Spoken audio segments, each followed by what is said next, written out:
அண்டமாய் அவனியாகி அறியொணா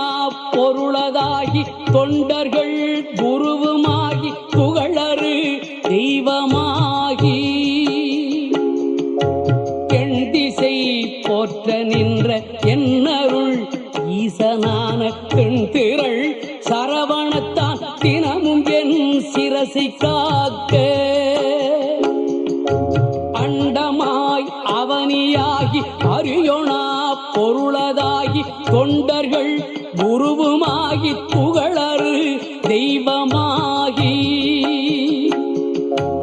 எண்திசை போற்ற நின்ற என்னருள் ஈசனான தென்திரள் சரவணத்தான் தினமும் என் சிரசை காக்க